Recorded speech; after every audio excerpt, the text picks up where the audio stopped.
हमारा सौभाग्य है कि प्रधानमंत्री जी का आगमन हमारे ग्वालियर के केवल नहीं, लेकिन प्रदेश के केवल नहीं, लेकिन देश की अग्रिम और प्राथमिक शिक्षा की संस्था सिंधिया स्कूल का 125वीं वर्षगांठ पर उनका आगमन हो रहा है। हम लोग सब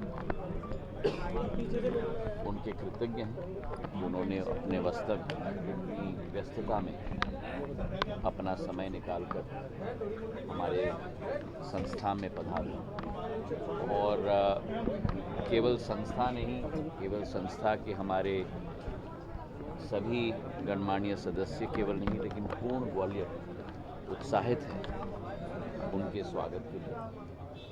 और एक बहुत महत्वपूर्ण समय सिंधिया स्कूल के इतिहास में भी है। 1897 में जो स्थापित शिक्षा की संस्था माधव महाराज प्रथम के द्वारा ग्वालियर स्टेट के लिए केवल नहीं, लेकिन देश के लिए की गई थी, आज वो एक बहुत महत्वपूर्ण स्तंभ के रूप में भारत की विकास और प्रगति में स्थापित हो चुका है। आज मेरा अलग अलग विधानसभाओं का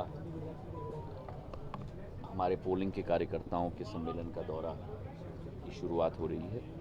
पिछले प्रवास में मैंने भितरवार और चंदेरी का दौरा किया था और अब निरंतर अगले 8-10 दिन में मेरा दौरा है। अब मुझे पूरा विश्वास है, वो अब उनका काम है। मुझे मालूम है मेरी सोच कांग्रेसियों की नहीं है जो हर चीज़ को पकड़ पकड़ के फाड़े।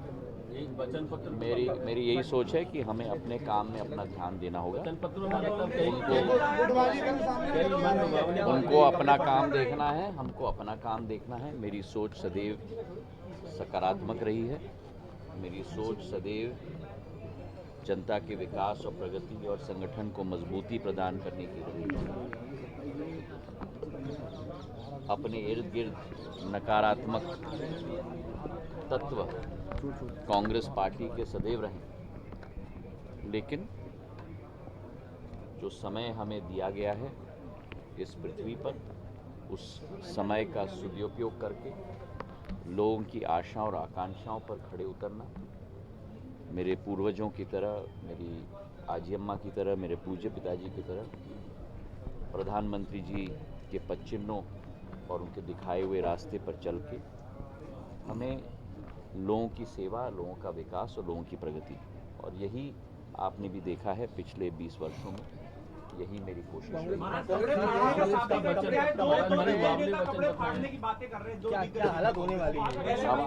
अब आप समझो कि अगर, और ये मैं कोई टीका टिप्पणी के रूप में नहीं, लेकिन अगर दो लोगों के बीच में ही, दिग्गज नेताओं के बीच में इस स्थिति पर चर्चा हो रही है, तो अगर, और मुझे विश्वास है प्रदेश की जनता ये होने नहीं देगी, लेकिन अगर उनके हाथ में शासन आएगी तो जनता का क्या हाल होगा? अगर उन दोनों के बीच में ये हाल है तो जनता का क्या हाल होने वाला है? जनता के लिए 101 वचन दे दिए। और जहाँ तक वचनों की बात है, वो तो एक इतनी गहरी खाई है कांग्रेस की और इन दोनों की, कि वचन की लिस्ट तो बड़ी लंबी होती है पर पूरी एक भी नहीं होती। मैनिफेस्टो बनाना, उसमें अनेक तरीके के मिश्रण, अनेक तरीके के लुभानवी मुद्दों को डालना, ये बहुत आसान है। लेकिन 15 महीनों में जो इन्होंने मध्य प्रदेश का पूरी तरह से चौपट स्थिति कर दी थी, मैं तो मानता हूं कि प्रदेश की जनता इन दोनों को कभी माफ नहीं करेगी और कांग्रेस पार्टी को माफ नहीं करेगी। महाराज, ग्वालियर दक्षिण से आप चुनाव लड़े, इसको लेकर देखिए, मैं भारतीय जनता पार्टी का मैं सामान्य कार्यकर्ता हूँ। ये भारतीय जनता पार्टी की फौज है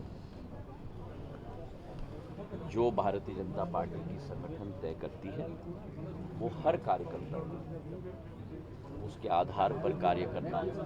और आप देख ही रहे हैं कि पिछले 3-4 महीनों से चाहे मुख्यमंत्री जी हों, चाहे प्रदेश अध्यक्ष जी हों, चाहे नरेंद्र सिंह जी हों, चाहे शेजवलकर साहब हों, चाहे प्रदेश का एक एक नेता स्ट्रोक कार्यकर्ता पूर्ण लगन से लगा हुआ है और उसी तारतम्य में हमें उसी रास्ते पे चलकर काम करना है। धन्यवाद। इसके भीतर टिकटों को लेकर लगातार मैं अपनी पार्टी और अपनी प्रदेश की जनता पर मैं ध्यान रखता हूं।